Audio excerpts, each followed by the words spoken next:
The best brain has been the e-citizen, Mr. Speaker. The one like e-citizen, we have like NTSA services. You are applying for immigration issues, Mr. Speaker. We are talking about Huduma centers, Mr. Speaker, and even applying of a national identity card, Mr. Speaker. I think that the digitization will allow so that we can scan your license to confirm that you are paid, Mr. Speaker. For example, in Elgeyo Marakwet County or in you are both team, Mr. Speaker, and you want to take all the way. So this one, Mr. Speaker, will be very easy because now where we are headed, Mr. Speaker, is we are headed in an era of technology. I don't need to call county licensing officer of Nandi. If you have told me you are both T from Chabot, for example, and I get you in Nairobi as an enforcement officer, what I need to do is to scan the application that is there to confirm whether your license is valid. And I'm happy that the Ministry of Information, the Ministry of Interior, led by your very good friend and the friend of the Rakanidi senator, and also his voter, is very keen in digitizing over 5,000 services, Mr. Speaker. This is a generation. Mr. Speaker, I normally tell people when you see young people in WhatsApp, in Facebook, we need to change social media from becoming a place of insulting leaders, insulting anybody. We want to change social media to be used in a place for the benefit of, Mr. Speaker, benefit of the society. And one of them is to ensure, since these young people don't want a paperless generation, let them be given services in a paperless manner, Mr. Speaker. Mr. Speaker, with those, in conclusion, this is the conversation we should have as a country. I'm happy that Senator Omar, this is the bipartisan we are talking about, Mr. Speaker. We did not need to go to Maandamano to bring such bills to strengthen, Mr. Speaker, the devolution. Mr. Speaker, all of us have been elected to sit in this house with the power that the rest of Kenyans do not have. We are only less than 3,000, including MCAs, that we have the power to make the law, amend, repeal, and even bring policies and legislative intervention, Mr. Speaker. The rest of Kenyans do not have that power. Why would we lie to Kenyans that if we go to demonstrations, things will change? Yet the Constitution, Mr. Speaker, if we obey the rule of law. And I saw the former president saying some things in media. My former party leader, you know, I used to be in Jubilee those days, Mr. Speaker. You and myself used to be in Jubilee those days.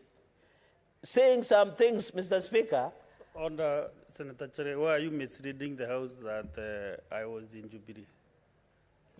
Mr. Speaker, maybe I can request for a point of information from you. No, proceed, but that is misreading. Okay, so my apologies, Mr. Speaker, but I presumed because I think my apologies. But as who were in Jubilee then, Mr. Speaker, in conclusion is let us not lie to Kenyans. Let all leaders come to Parliament. If you are a parliamentarian, sit in Parliament and do your job. Don't go and throw stones in the streets and inside public to destroy property, to destroy, Mr. Speaker, to destroy lives. As I sympathize and empathize with many Kenyans who have lost their lives, Mr. Speaker. I saw even Kenya National Commission on Human Rights, Mr. Speaker, reading a statement, Mr. Speaker, about allegations of police brutality and extrajudicial killings. Yet no one is talking about that somewhere in part of Kenya, here in Kitengela, people went and attacked a DCC's office. A police station was attacked in Nyanza province, Mr. Speaker. Police were injured. But even Kenya National Commission on Human Rights is not even talking about them. Mr. Speaker, how can a police officer, Mr. Speaker, arrest somebody who is throwing stones or rocks or firing a gun or has a machete?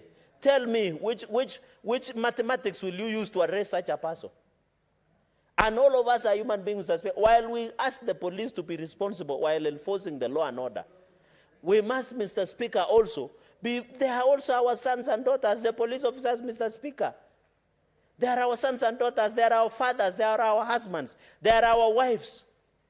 How can we do blanket condemnation, yet there is independent policing oversight authority? If I have any allegations against the police, Mr. Speaker, I should be able to go to IPOA, Mr. Speaker. The reason I'm saying this is because leaders, instead of coming to Parliament to legislate about the County License Uniform Procedure Bill, they are busy lying to Kenyans that if you carry sufuria in your heads, the cost of food will come down. Mr. Speaker, in conclusion, I am happy from where I come from. Through the government intervention of subsidized fertilizer, we are going to see bumper harvest. And that is the only, Mr. Speaker, that will ensure, Mr. Speaker. Mr. Speaker, this is what we should be doing. We should do our job, Mr. Speaker. Mr. Speaker, let us, all of us, ensure that we do our job. What is your point of order? Senator Wakoli. Asante Mheshimiwa Spika kwa nafasi hii. Naomba samahani ndugu yangu Senator. Kanuni 105 Mheshimiwa Spika. Yale ambayo yanapaswa kujadiliwa Mheshimiwa Spika ni mambo ya ushuru unaotozwa, ushuru wa aina nyingi.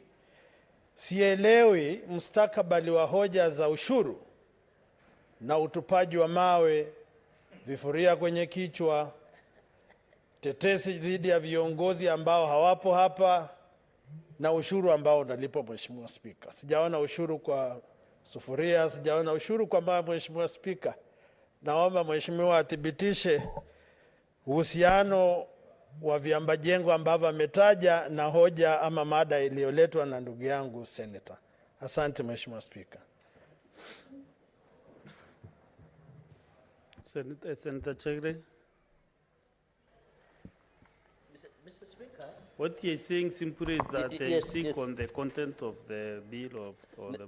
Thank you, of the Mr. bill. Speaker, for that point of order, and I'm happy Senator Wakoli is picking up in parliamentary procedures, having picked up from where Senator Moses Wetangula, the current speaker. Mr. Speaker, in a nutshot, you intentionally went out of the... No, I didn't go out of... the in fact, Mr. Speaker, I was saying the reason those people, I don't know, the red light has gone.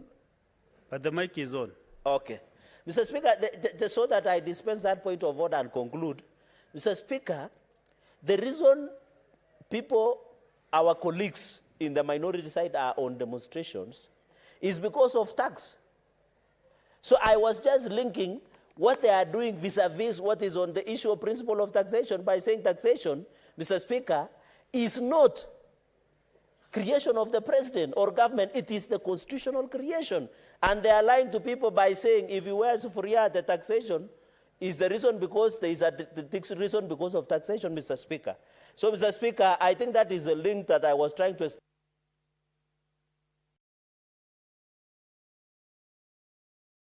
I understand you.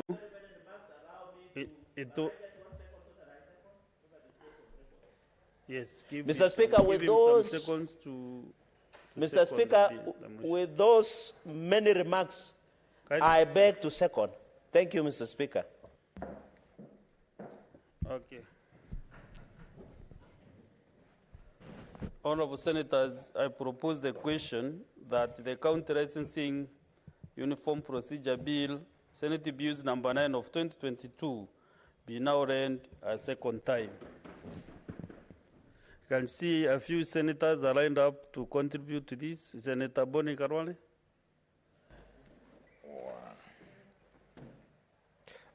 Thank you, Mr. Speaker.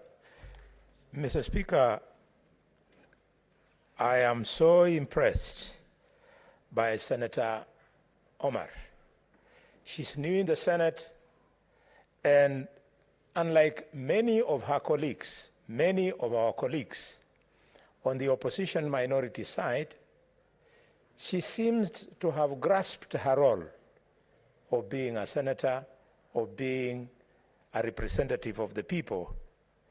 Mr. Speaker, I'm surprised that the senator for Bungoma is finding it difficult to see the nexus between the need for members of the opposition to be in this House and this bill. They should forever be encouraged to come to the House so that we can discuss taxation on this platform of Parliament, instead of them discussing taxation disguised as an attempt to lower the cost of living from the streets. The youth who are in the streets attempting to discuss taxation do not have this platform. I wouldn't mind if members of the public who are doing their thing, lobbyists, activists, in the streets, in the so-called Maandamano, while their representatives are here debating with us. Mr. Speaker, I want to laud the senator because in this bill having gone through, I realize it is a clear attempt to strengthen devolution. Through this bill, it is clear that if we enact it into law, then county governments will be able to raise their own revenue without necessarily over-relying on shareable revenue from the national government. And through, Mr. Speaker, through this bill, which I support, we will be helping counties to contribute to the growth of the GDP of this country. How, Mr. Speaker? Because the more a county grows her own source revenue, the more it discovers ways and means of unlocking the economic potential in respective counties so that that goes towards growing the GDP.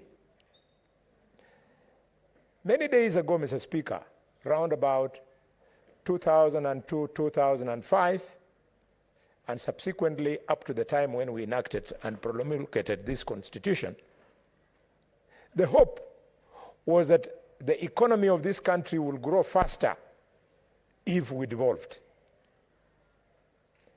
I therefore want to conclude my appreciation by acknowledging that, again, central to this bill is an attempt to fight corruption by many agents that benefit from corruption.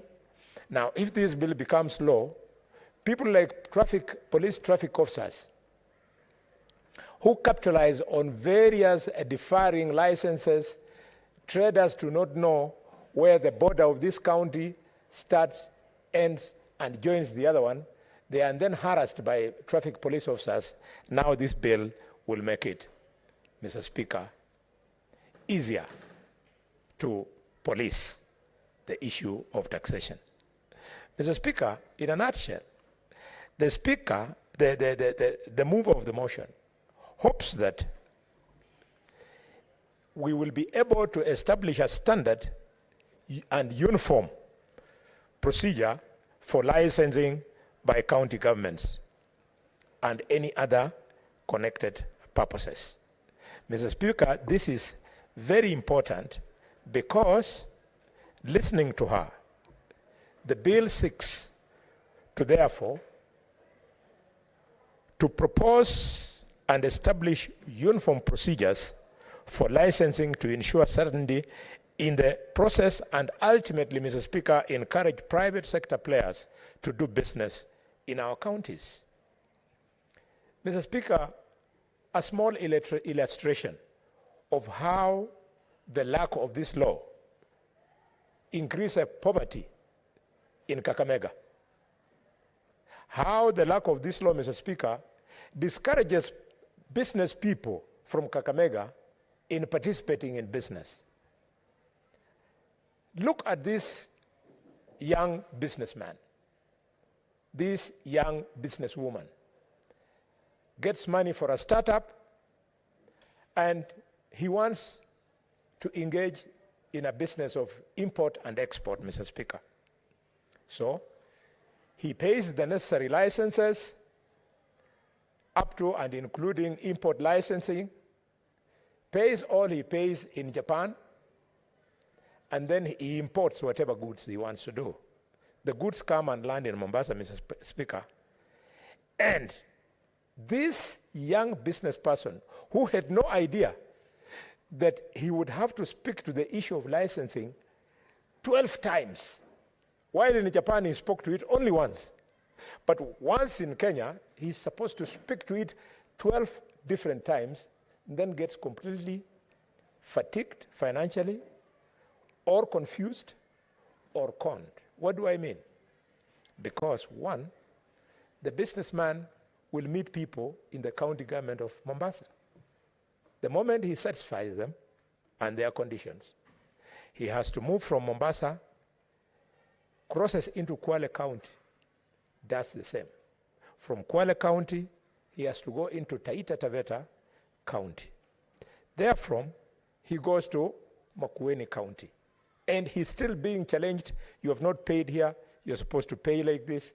And because the police, they know the ignorance of the business people, they even tease them, and these people part with money at points where they are not supposed to give any money. And as if it's not enough, having been tossed around 4 times, he doesn't know that he is yet to reach Machakos. At Machakos, his goods are at Machakos County, same story. Number 6, he has now to arrive into Nairobi, where he gets the super conman of Nairobi. And somehow he has to fight his way, and his goods transit Nairobi. Mr. Speaker, they arrive in Kiambu. They are not done with him. This person who was in a startup has to wait talking his way out of Kiambu. He goes to Nakuru, Kericho, Kisumu, Vihiga, and eventually Kakamega, 12 times. So with this law, we are going to harmonize that so that this business person doesn't go through this kind of somersaulting. Mr. Speaker, I thank the young senator for this particular innovation, and want to specifically discourage the issue of multiple licensing procedures as this bill attempts. Mr. Speaker, if we pass this bill as proposed, we have clear-cut principles enshrined that will be a game changer. Mr. Speaker, doing business will now be done in a simplified manner. As I've said above, you don't have to be challenged 12 times before your goods arrive from Japan to reach Kakamega. Mr. Speaker, it will also, this bill, ensure that there is equity and transparency and accountability in the administration of the licensing procedures.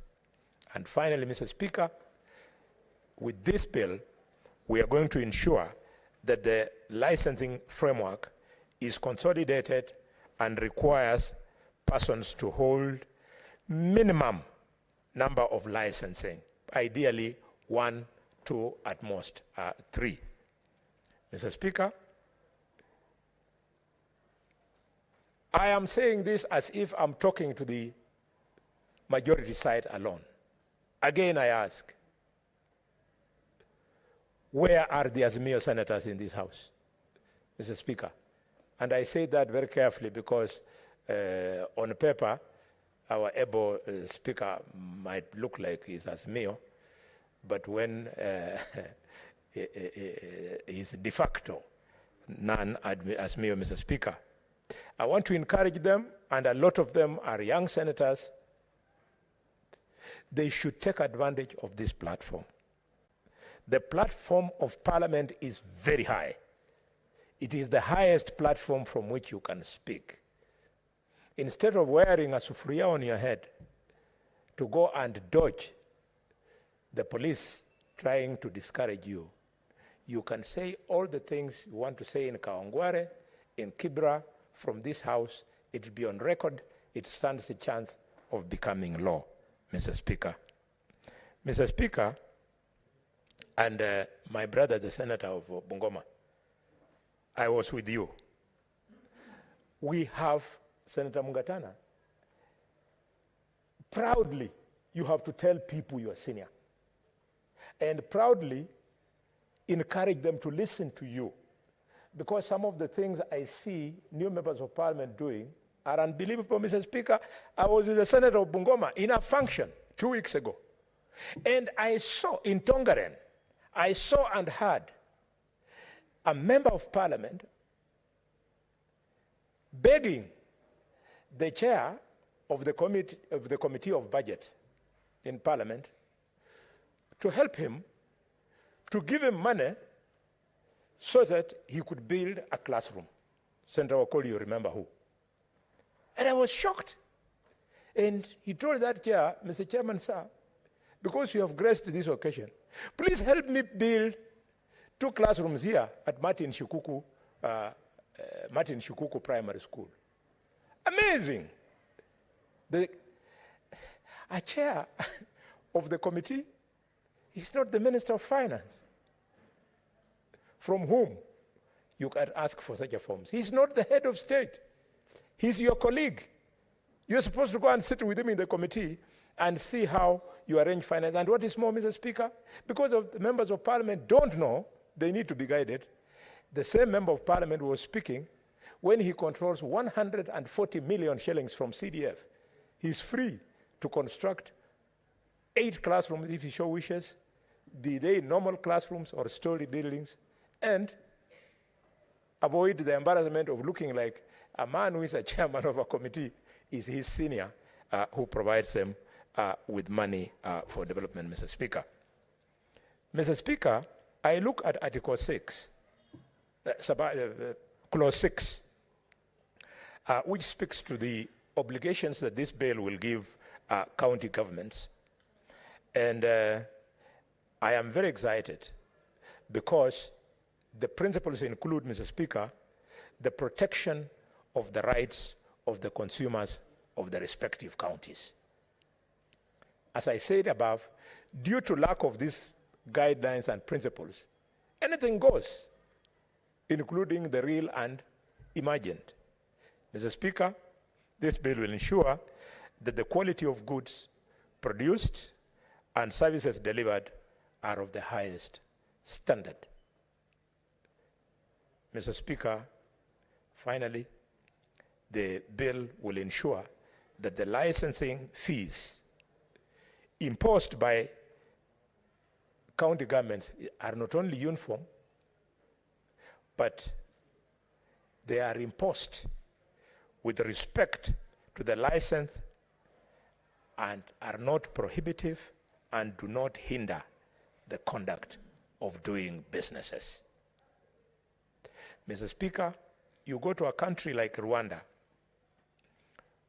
where business people and businesses are not hindered.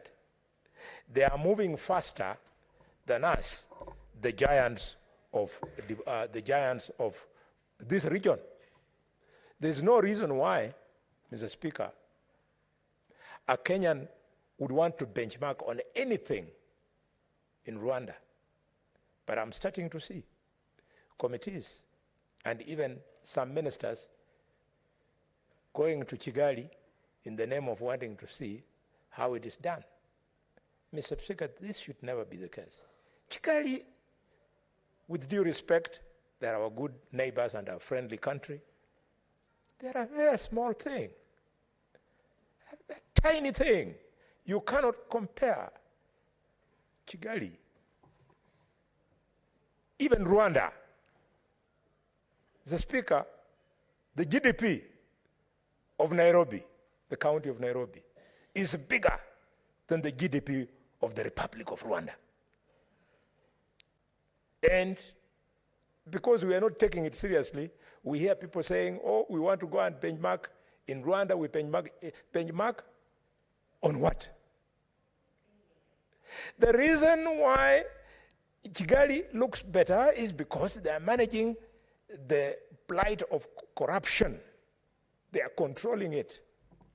Here in Nairobi, the governor of Nairobi has no excuse whatsoever why he should ever delay in paying salaries, why he should ever fail to equip all the health facilities in his county in the name of saying that the treasury has not released money. He should never wait, because he has the capacity of creating on-source revenue in amounts that can even allow him to be the one lending to the national government. Mr. Speaker, as we say these things, let it not look like we are trying to reinvent the wheel. A place where devolution works very well in the world, there are many places, but one of the areas I love, Mr. Speaker, is in Belgium. In Belgium, the devolved governments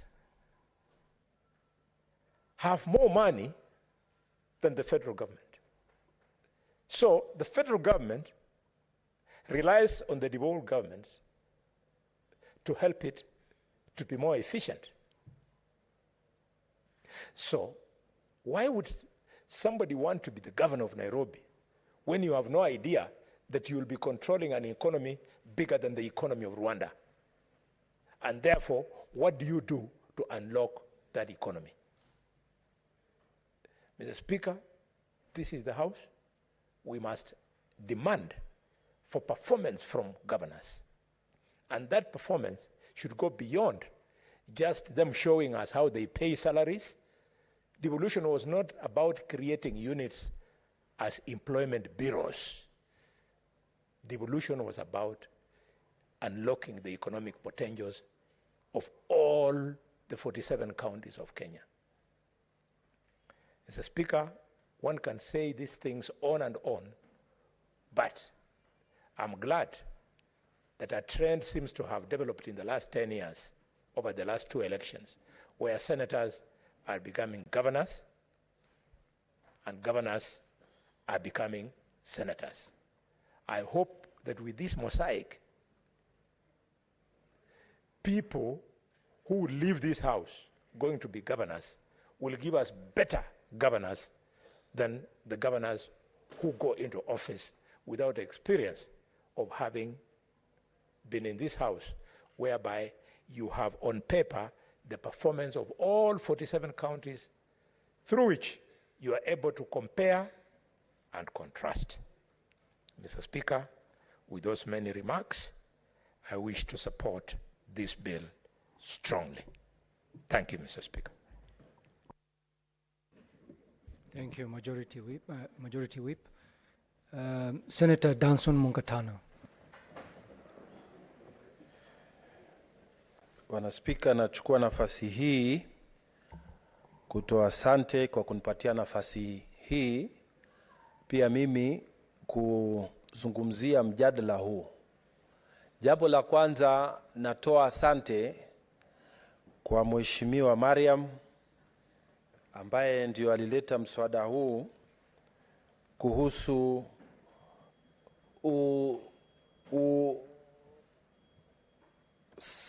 usawazishaji wa leseni na njia za kutoa leseni katika magatuzi yote 47 hapa Kenya. Nampongeza mheshimiwa kwa sababu kazi yake inaonekana kila wakati akileta miswada yake hapa, na tunataka kumpatia motisha aendelee na kazi hii. Mheshimiwa Bwana Spika, leseni ni muhimu kwa sababu leseni zinapatia mtu nafasi ya kufanya biashara yake bila kuwa na wasiwasi.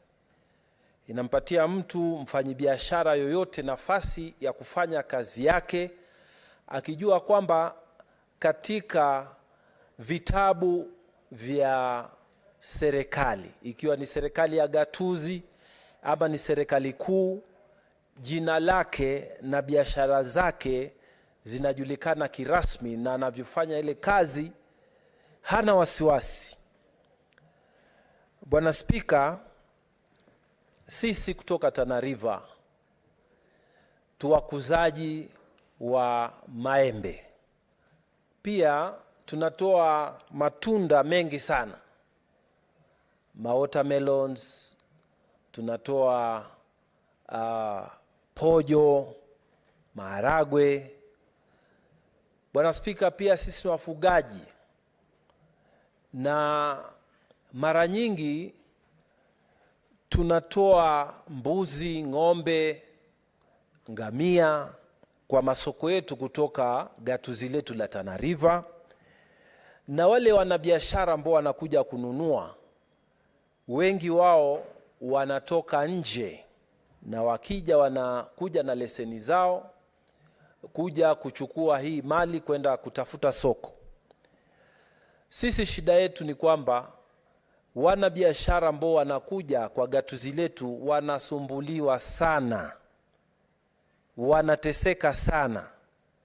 Sisi wenyewe, kama unachukua maembe yako kutoka Tana River unaenda kuuza kaunti ya Kilifi ama kaunti ya Mombasa kupitia barabara, sisi pia tunasumbuliwa sana huku barabarani. Hata kama umekata leseni yako, tunapata shida kwa sababu hakuna usawazishaji ama uniformity kwa hizi leseni.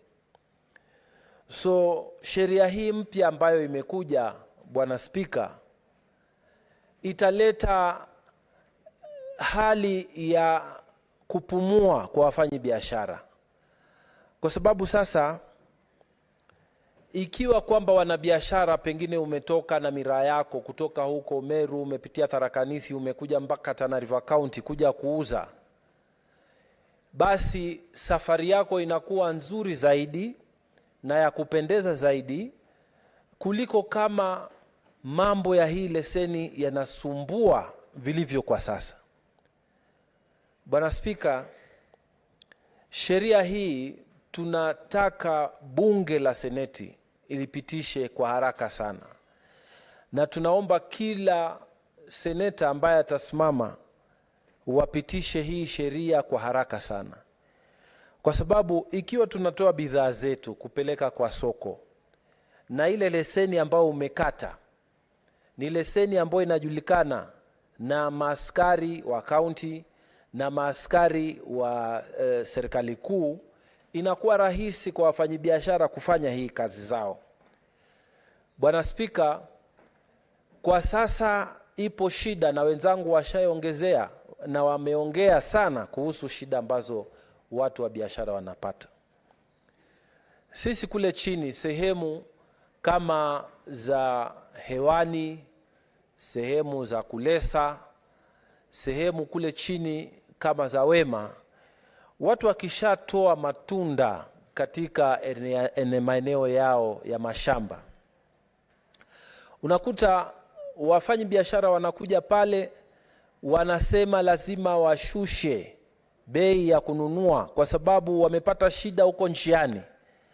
Pengine wameweka lori ya kwanza walinunua na pesa fulani, lakini mara ya pili wanaanza kulia bei kwa sababu wamesumbuliwa sana barabarani, na ni kuhusu hama leseni. Wale wanaofanya kazi sokoni ya mifugo, mbuzi na ng'ombe pale sokoni Garseni, ama kule juu sehemu zetu za Tana River, sehemu za Bangal, wanapata shida sana kwa sababu kati ya wale wanabiashara ambao wanakuja kununua wanasema bei lazima ishuke kwa sababu ya kusumbuliwa barabarani kuhusu leseni. Ndio maana leo mimi nasimama hapa, Bwana Spika, kusema tuipitishe hii sheria ya kusawazisha mambo ya kuunda ya kukata hizi leseni, procedure zote za kukata hizi leseni.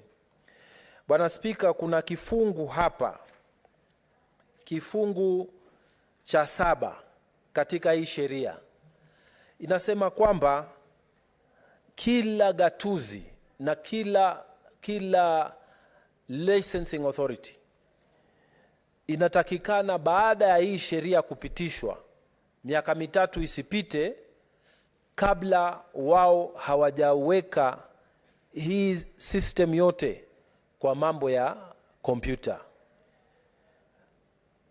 Mambo ya ufisadi yataisha, Bwana Spika, kwa sababu ikiwa mtu atakuwa amefuatizia zile procedure, amekata leseni yake, anakuja Tana River kuja kununua ng'ombe, mbuzi, ama kuja kununua vyakula, kuja kununua mahindi, kuja kununua manasi, kununua nini, akisimamishwa anamwambia polisi, angalia katika leseni, mimi nishalipa, mimi nishafanya kila kitu, kwa hivyo haina haja tena kunisumbua na mambo ya pesa.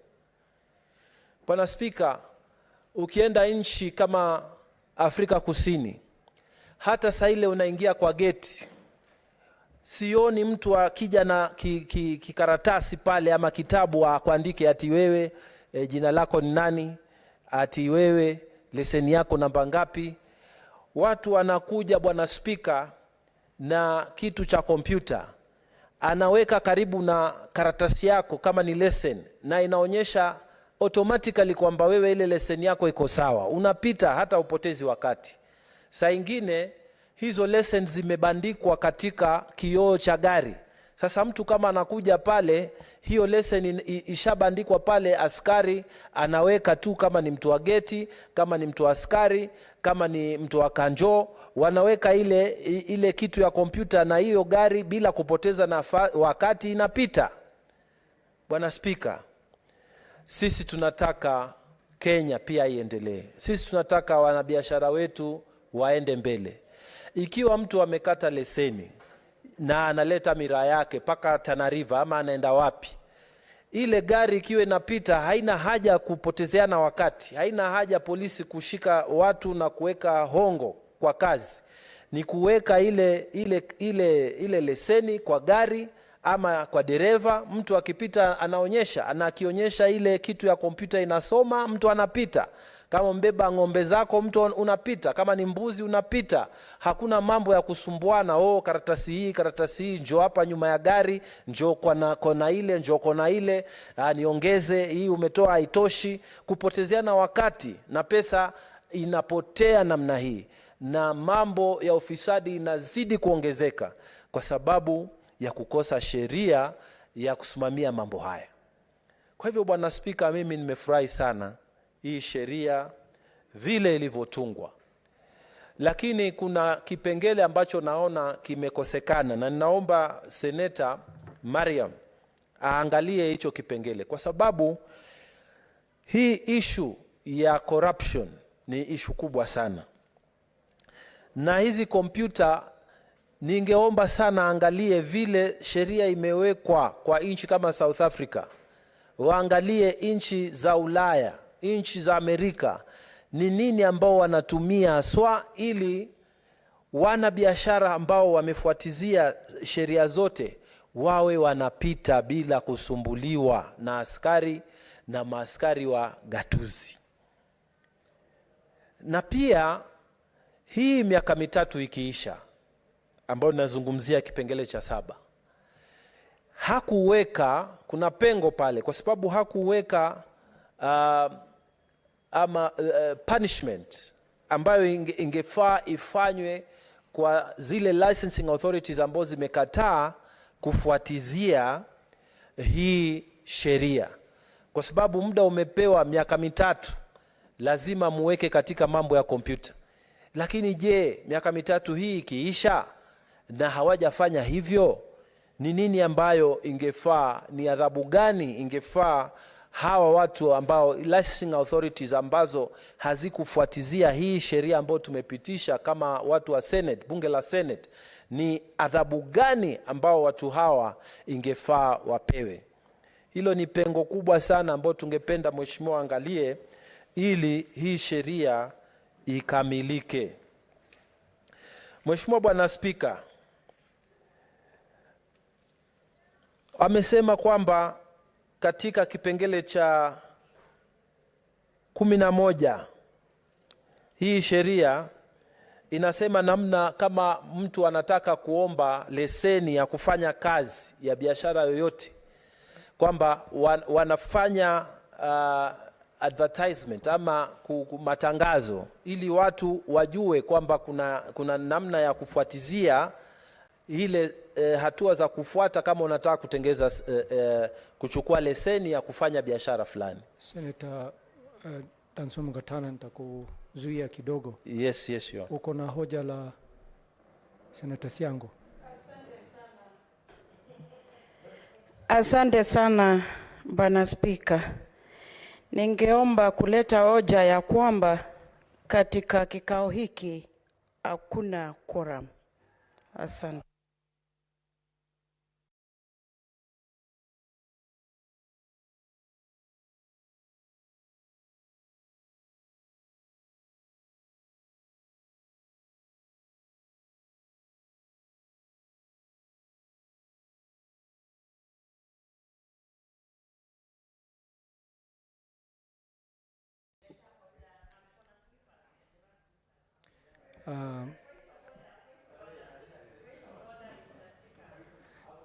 Just a moment. Can I ask the clerk to confirm if we have quorum?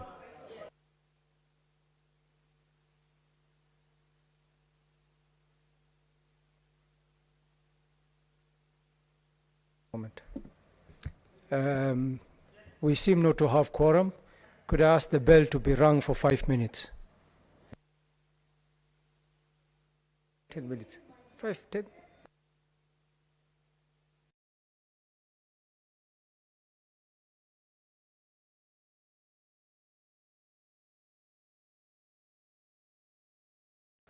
Let the bell be rung for 10 minutes.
Honorable Senators, Senator Danson Mungatana has a balance of 7 minutes when we resume this debate.